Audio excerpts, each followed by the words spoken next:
Selamat pagi kepada semua jemaat Tuhan yang dikasihi Tuhan. Dan pada pagi ini kita bersyukur kerana kita dapat berkumpul bersama dan juga memuji memuliakan Tuhan, bahkan mendengar firman Tuhan. Dan firman Tuhan adalah firman yang hidup. Firman Tuhan senantiasa memberikan kita pertumbuhan dalam iman kita serta meneguhkan iman kita.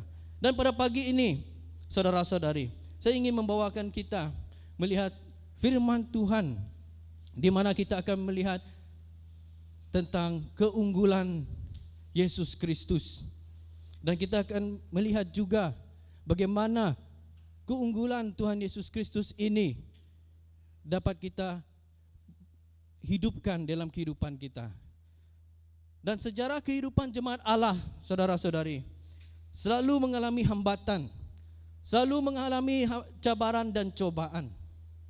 Dari zaman ke zaman kita melihat gereja ditantang dengan berbagai cara baik dari luar maupun dari dalam untuk menggagalkan iman jemaat.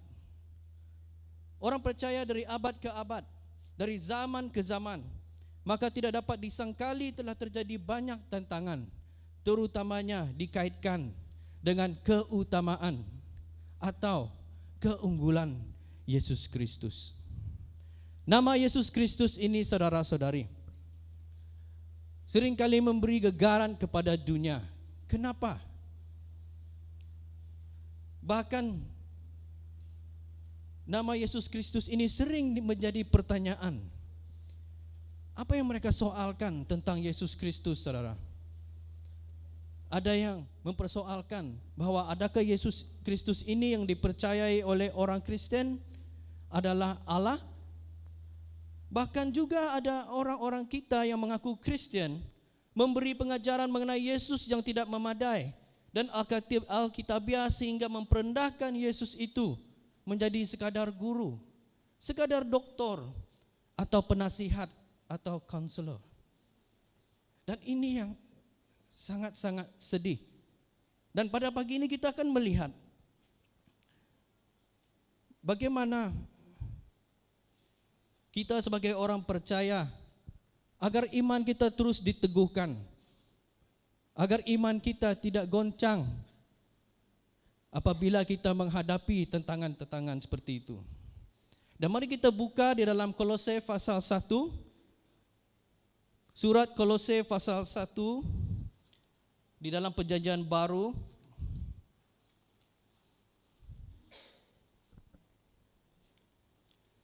Mari kita buka firman Tuhan dalam Kolose pasal 1 ayat 15 hingga 23.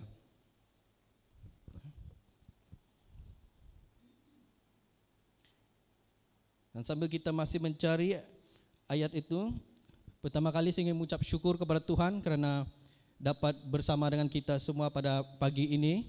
Dan ini adalah kali yang kedua yang saya dapat menyampaikan firman Tuhan bersama kita. Yang pertama kali pada masa itu adalah tahun lepas kalau saya tidak silap, masa Christmas, ya. Dan puji Tuhan kerana sekali lagi kita dapat bertemu pada pagi ini dan sama-sama mempelajari firman Tuhan. Semua sudah dapat dalam Kolose pasal 1 ayat 15 dan 23, dan saya akan membacakannya untuk kita. Ayat 15, Ia adalah gambar Allah yang tidak kelihatan, yang sulung, lebih utama dari segala yang diciptakan. Kerana di dalam Dialah telah diciptakan segala sesuatu yang ada di sorga dan yang ada di bumi, yang kelihatan dan yang tidak kelihatan, baik singgasana maupun kerajaan, baik pemerintah maupun penguasa.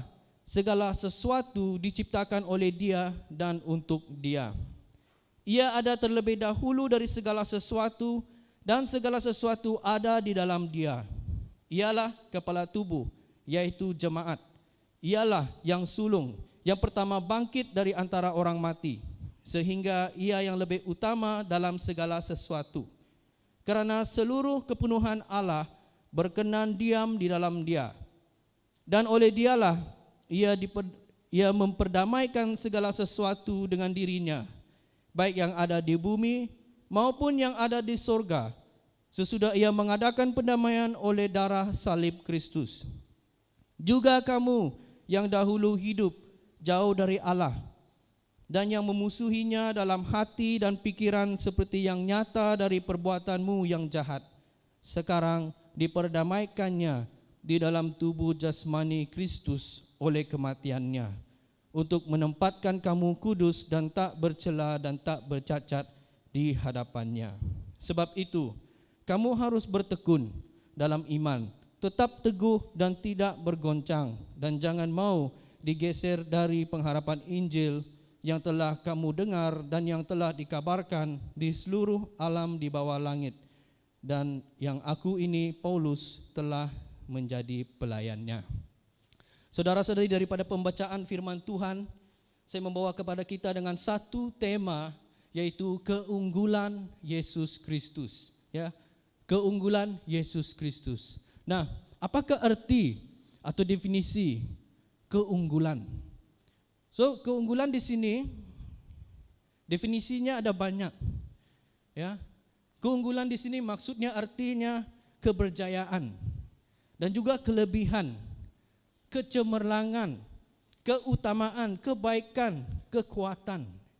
Dan ini juga berbicara tentang reputasi, mutu, dan kuasa. So, hari ini kita lihat semua itu di dalam Yesus Kristus. Dan kenapa?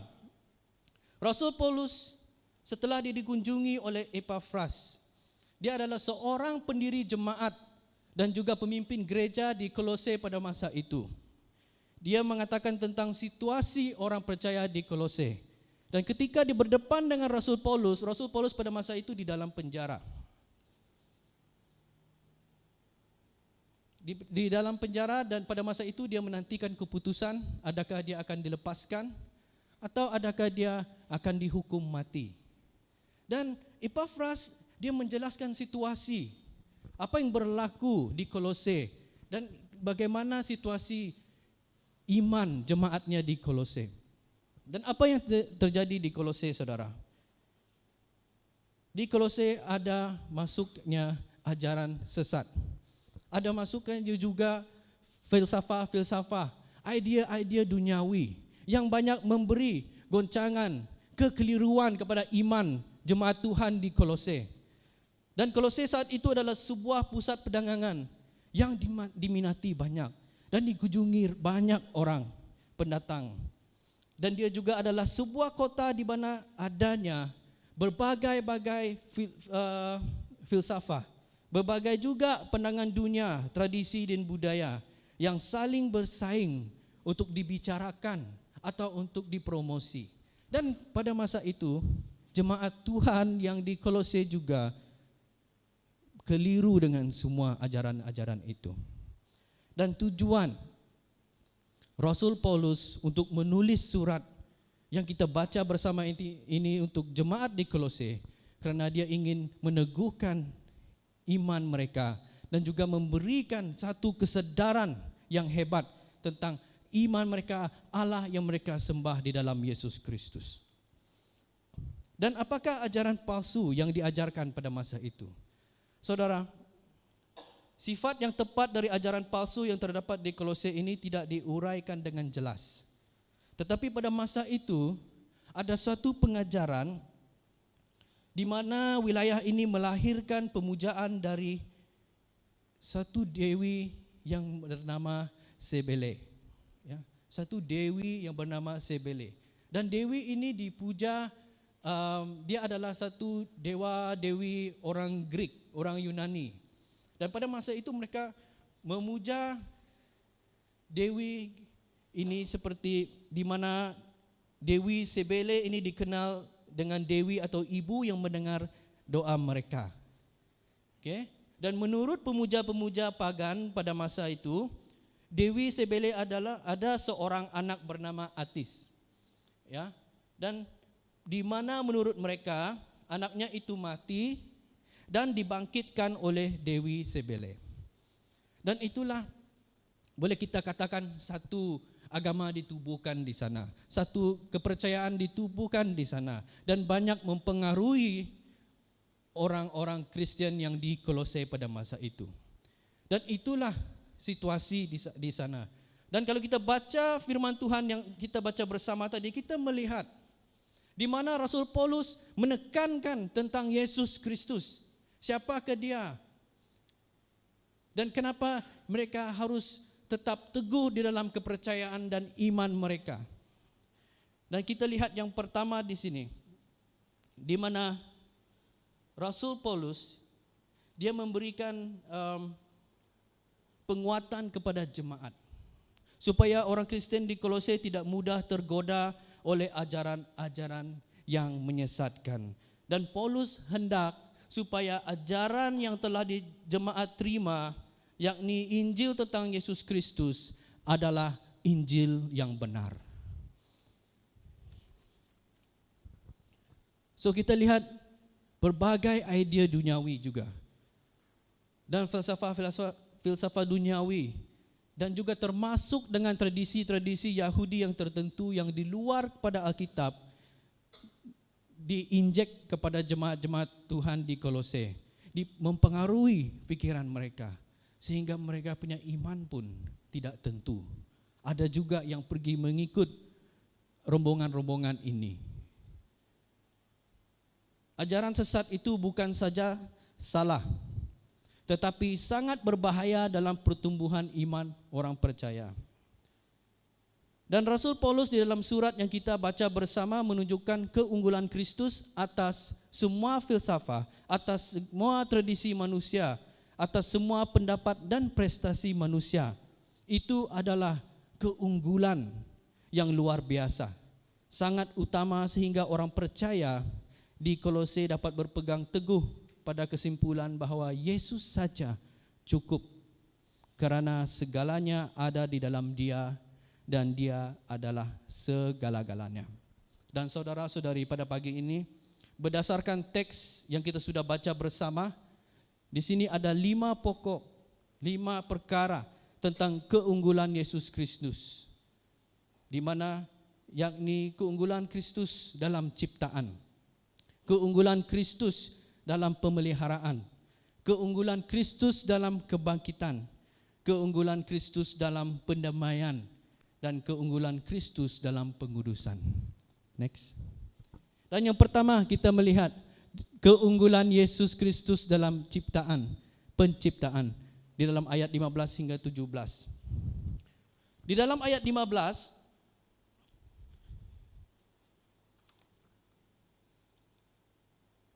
15 mengatakan, ia adalah gambar Allah yang tidak kelihatan. Dan di dalam ayat 15 ini, saudara, Rasul Paulus menempatkan Yesus sebagai pribadi yang terlibat langsung dalam penciptaan dunia dan segala isinya.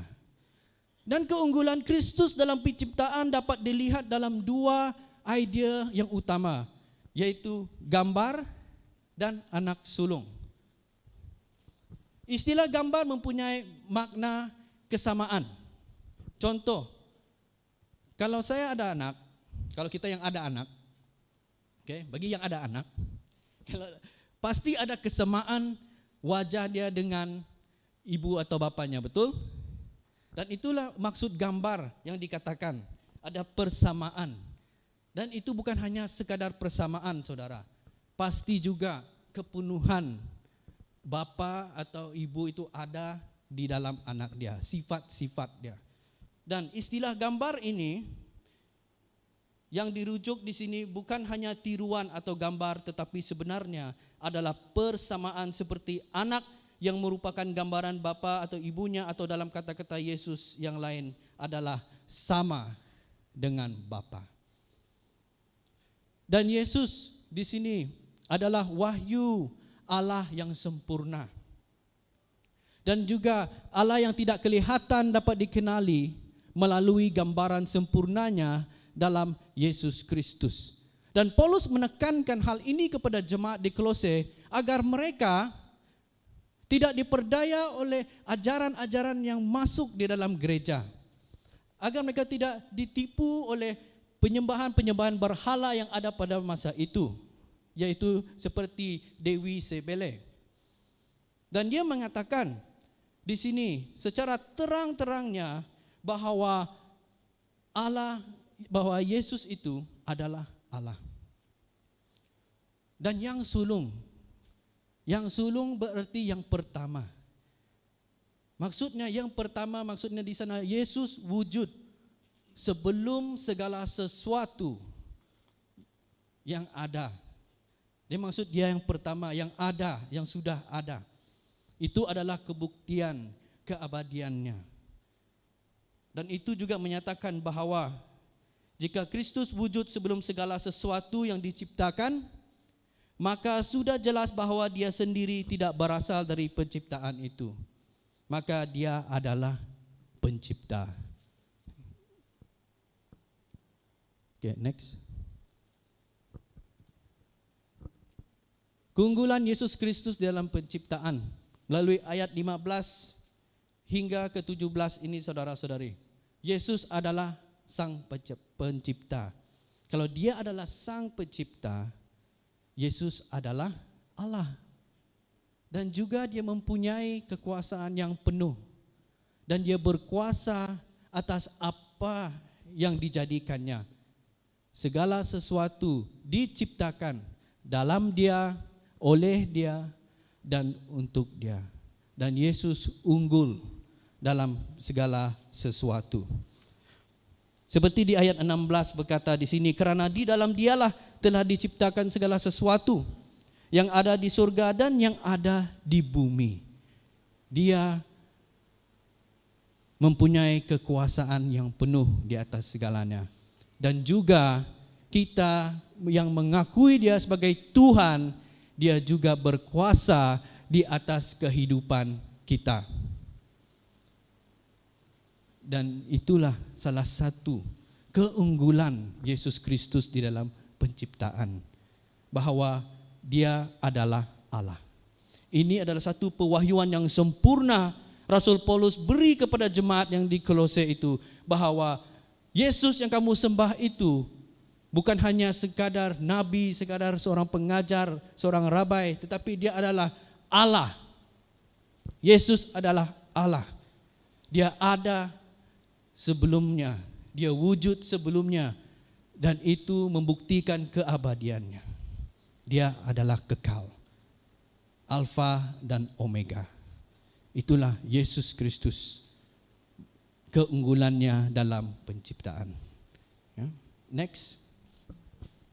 Dan yang kedua, kita melihat di sini keunggulan Yesus Kristus dalam pemeliharaan. Ya, keunggulan Yesus Kristus dalam pemeliharaan dalam ayat 18e, di mana ia mengatakan di sini ialah kepala tubuh. Ya, ialah kepala tubuh, yaitu jemaat. Dan di sini berbicara mengenai hubungan Kristus dengan jemaat, di mana ia diibaratkan dengan kepala dan tubuh. Kristus adalah kepala dan jemaat adalah tubuh. Dalam setiap bahasa apapun, kepala di sini melambangkan kepimpinan, kewibawaan, kekuasaan, dan juga inti kehidupan. Dan Paulus memberi kata ini sebagai peringatan kepada jemaat Kolose bahwa Yesus Tuhanlah kepala jemaat. Dan konsep Paulus di sini tentang Kristus adalah kepala dari tubuh. Hal ini menggambarkan hubungan Kristus dengan jemaat yang memiliki persekutuan yang istimewa atau hubungan yang khusus. Next. Dan setiap anggota tubuh tidak mungkin ada dan tak mungkin berfungsi tanpa kepala. Betul? Bagaimana satu badan berjalan tidak ada kepala? Dan bahaya lagi kalau ada kepala tapi tidak ada otak. So, kalau di sini menggambarkan Yesus sebagai kepala itu, maksudnya dialah yang merencanakan yang baik untuk jemaatnya, yang baik untuk gereja. Dan kalau Yesus itu adalah kepala kita, malah kita yang sebagai tubuh jemaat ini senantiasa di bawah pemeliharaan Allah. Dan jemaat di Kolose itu juga diingatkan bahwa mereka ada di dalam pemeliharaan Allah. Dan diperingatkan juga kenapa mereka sentiasa di dalam pemeliharaan Allah. Sebab siapa yang mengikut Kristus pasti akan berhadapan dengan penganiayaan dan bermacam-macam cabaran. Dan karena itu saudara-saudari, Yesus sebagai kepala jemaat itu, dia memelihara kita, bahkan dia juga adalah sumber kehidupan jemaat melalui firman-Nya, agar iman jemaat Tuhan terus diperkuatkan, tidak goncang. Apapun ribut badai itu yang coba menghentakkan satu bangunan, begitu kerasnya iman kita.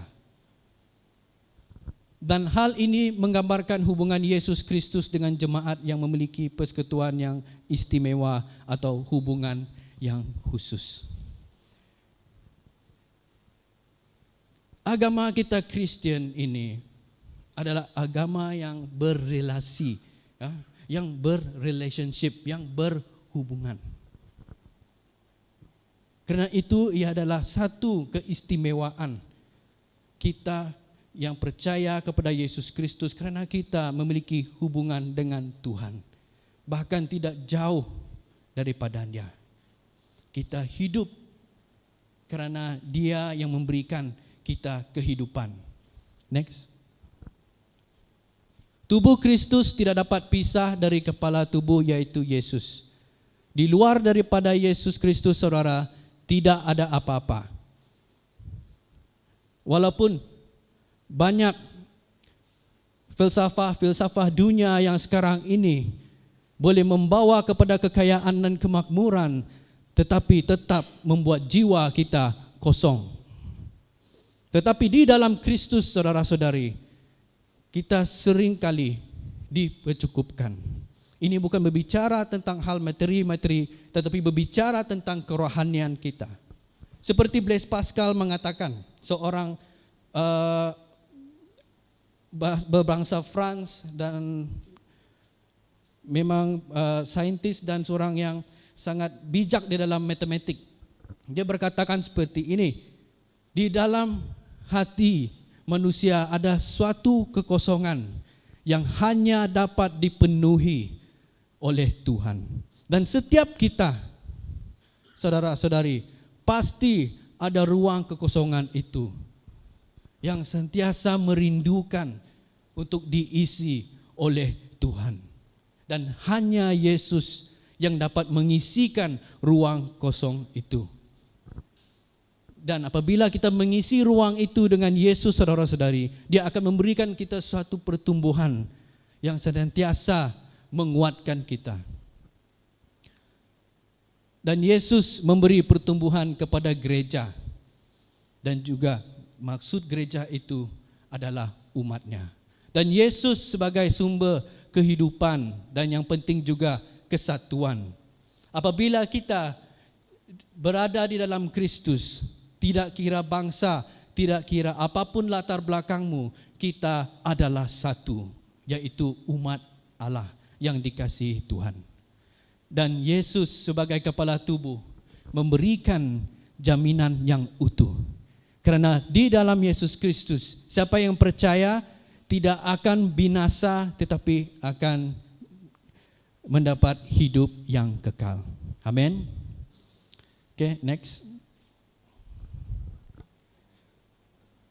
Dan yang ketiga, keunggulan Yesus Kristus dalam kebangkitan. Di dalam ayat 18b dan 19.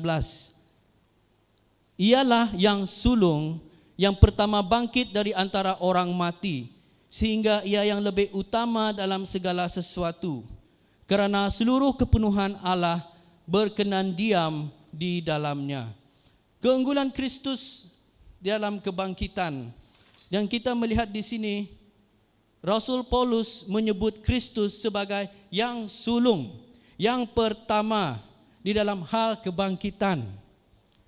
Mungkin kita pernah mendengar cerita tentang Lazarus di dalam Injil Yohanes, di mana Tuhan membangkitkannya daripada kematian. Tetapi saudara-saudari, kebangkitan, kehidupan Lazarus itu tidak kekal.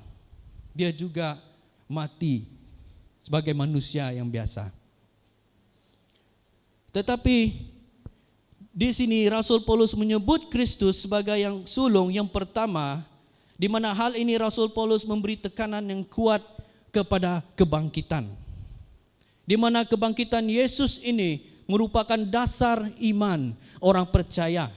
Seperti di dalam 1 Korintus pasal 15 ayat 12 hingga 19. Kalau Yesus tidak bangkit, saudara-saudari, iman kita sia-sia. Sebab itu kebangkitan Yesus itu dasar kebenaran yang penting bagi orang Kristen. Kebangkitan Kristus dari orang mati dan orang yang pertama bangkit dari kematian menunjukkan bahwa ia memiliki kemahakuasaan. Dan kebangkitannya menjadi dasar kepercayaan orang percaya. Next.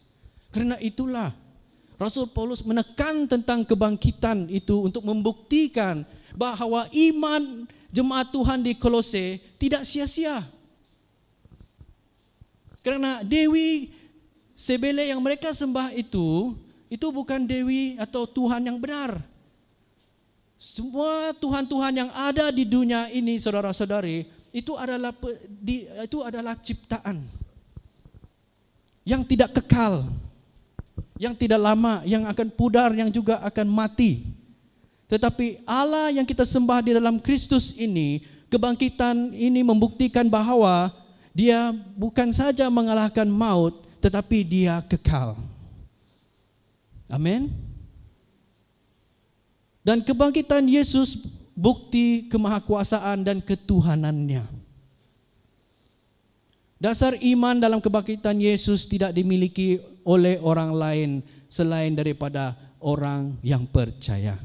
Karena itulah kita seringkali menyatakan bahwa kita memiliki kemenangan di dalam Yesus Kristus. Kenapa, saudara? Bukan karena kegagahan kita, bukan karena semangat kita, kekuatan kita, tetapi karena Allah yang kita percaya itu, Dia bangkit dari maut. Dia bangkit dari maut, Dia mengalahkan kematian, bahwa Dia adalah Allah yang kekal.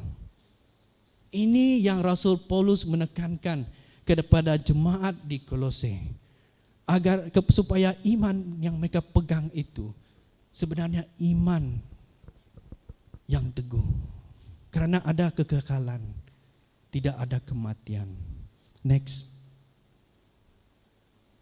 Kebangkitan Yesus meniadakan kuasa Allah dewa yang berhala. Kebangkitan Yesus menyatakan kemenangannya atas iblis. Dan kebangkitan Yesus adalah jaminan kebangkitan dan hidup yang kekal bagi orang yang miliknya. Saudara-saudari, kalau pada suatu hari kelak kita tidak bertemu lagi, tapi kita pada suatu hari nanti akan bertemu bersama dengan Bapa yang di surga. Itu adalah kemenangan kita orang Kristen. Dan oleh itu saya mendorong kita agar kita jangan melepaskan iman yang kita pegang sekarang dalam Yesus Kristus. Karena ada kemenangannya di dalam kebangkitannya. Malah kita sudah memperoleh dan memiliki hidup yang kekal. Ya. Next. Dan yang seterusnya, keunggulan Yesus Kristus dalam pendamaian. Mari kita lihat ayat 20 hingga ayat 22. Ayat 20. Dan oleh Dialah Ia memperdamaikan segala sesuatu dengan dirinya, baik yang ada di bumi maupun yang ada di surga, sesudah Ia mengadakan pendamaian oleh darah salib Kristus.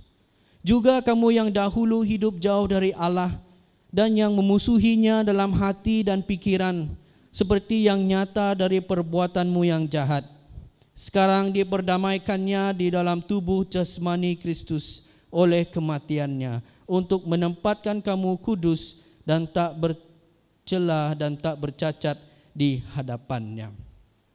Keunggulan Kristus dalam pendamaian kita, saudara. Apa yang didamaikan dengan dirinya? Yesus mendamaikan segala sesuatu dengan dirinya melalui darahnya. Di sini juga kita melihat bahwa kematian Yesus mengalahkan maut. Yesus membawa damai. Yesus pembawa damai. Kita hanya manusia yang hanya layak dihukum. Tetapi rencana Allah yang tidak mudah untuk kita selami itu, saudara. Hubungan kita dengan Allah itu dipulihkan melalui pengorbanan Yesus Kristus. Dan melalui pengorbanan yang dahsyat itu, kita didamaikan dengan Allah oleh darahnya yang suci, yang tiada cacat dan celah. Kematian Yesus di dalam kemanusiaannya menempatkan kita kudus di hadapan Allah. Ini yang Paulus menekankan juga kepada jemaat Kolose. Kerana di dalam dewi sebele apapun dewa yang mereka sembah itu, patung-patung itu, tidak ada jaminan yang seperti ini. Tapi banyak penuntutan supaya Allah dewa-dewi itu berkenan kepada kamu. Tetapi di dalam Yesus Kristus ini, seperti ditekankan di dalam firman Tuhan, seperti di dalam Roma pasal 5 ayat 8 mengatakan Allah menunjukkan kasih-Nya apabila Dia memberi Yesus Kristus kepada kita semasa kita masih lagi berdosa. Ya. Tidak menanti atau menunggu kita membuat baik kita diampuni, tetapi di dalam Kristus Yesus ada pengampunan.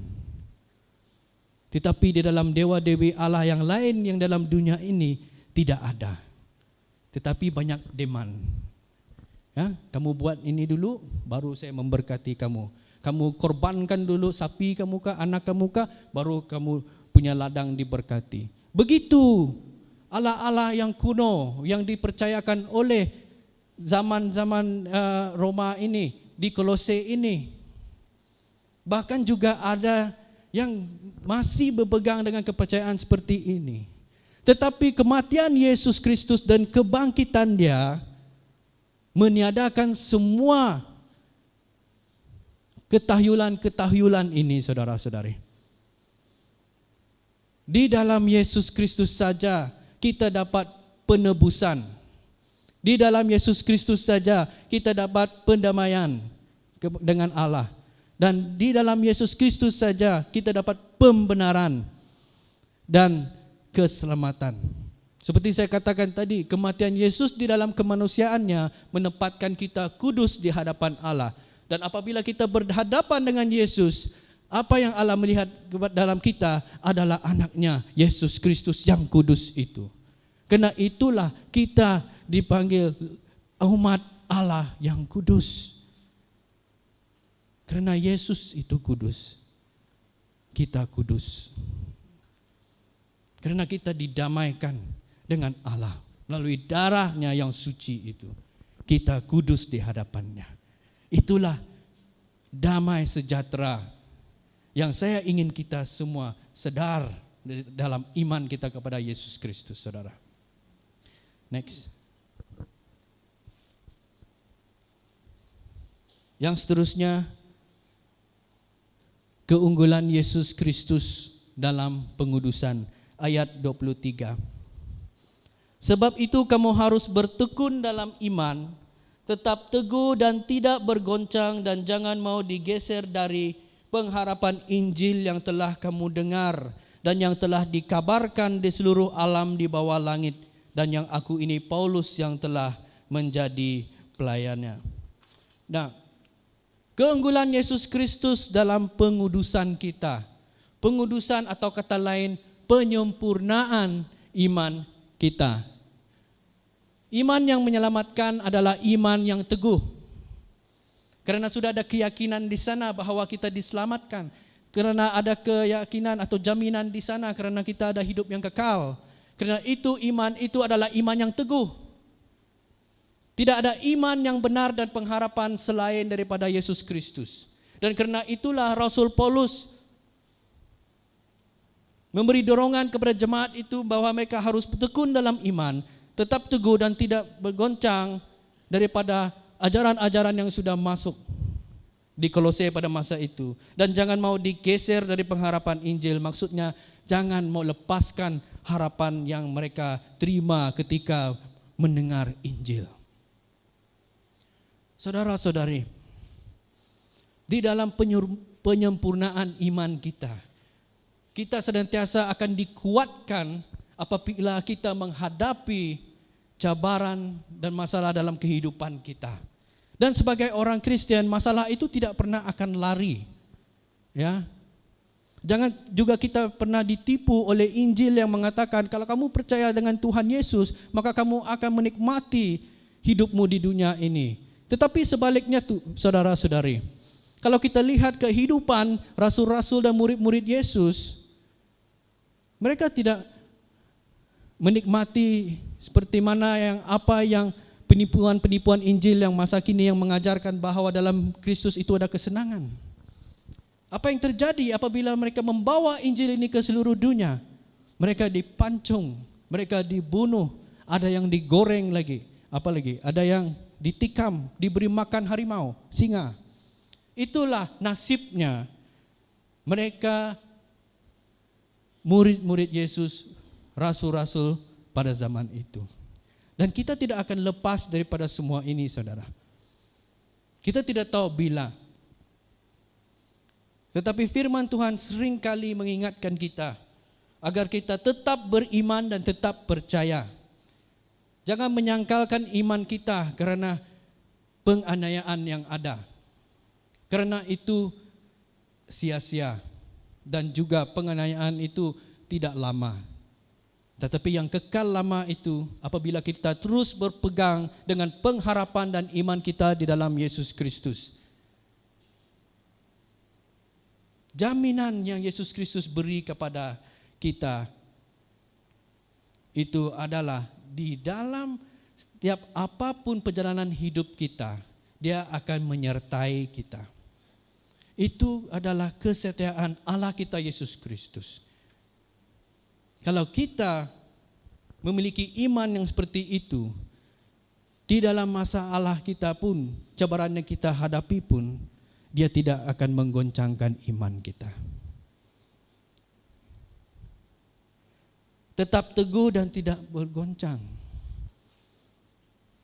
Pada suatu masa, kita akan menghadapi orang-orang yang akan mempersoalkan iman kita. Dari sejarah, dari zaman dan abad ke abad, orang Kristen imannya sering dipersoalkan. Dan jangan kita goncang dengan hal itu. Karena kita memiliki kebenaran itu. Dan kebenaran itu, saudara-saudari, harus dikabarkan.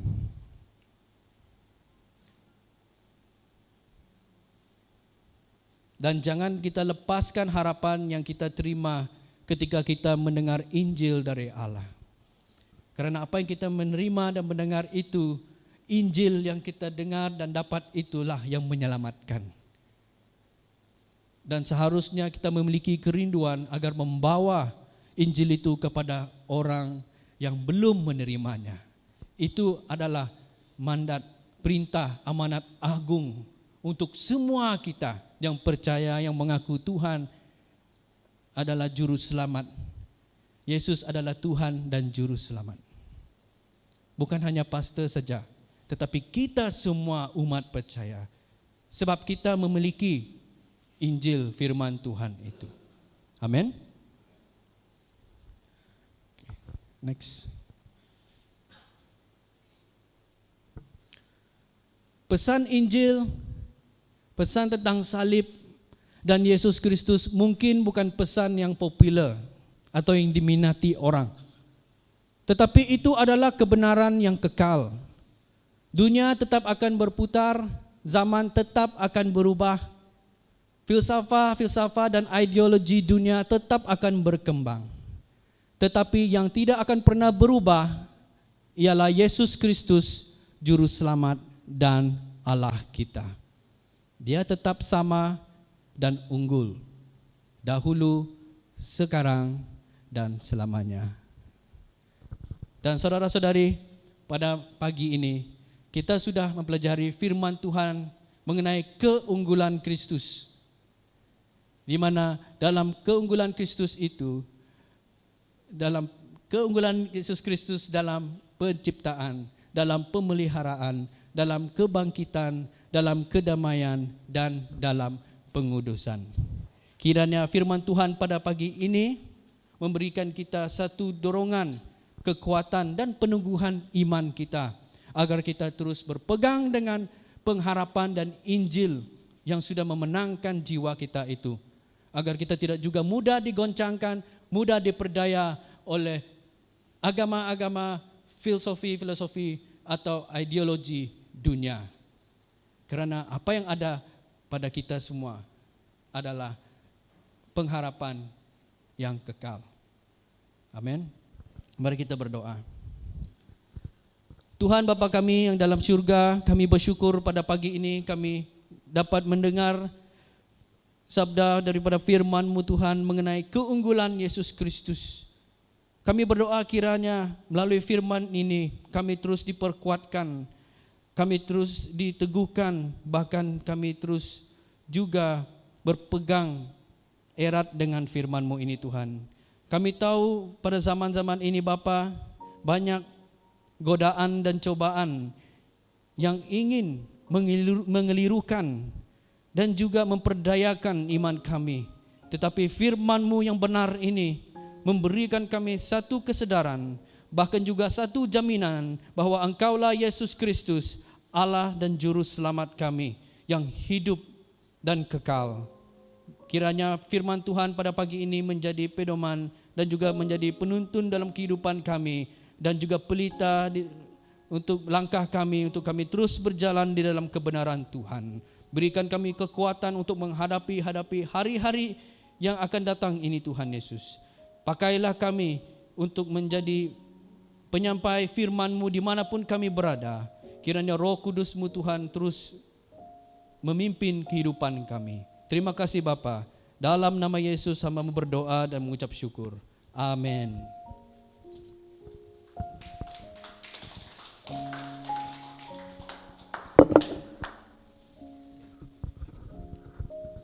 Oke, puji Tuhan, terima kasih di atas firman Tuhan tadi yang Pastor Roy sampaikan. Semoga kita diberkati, kita balik, kita datang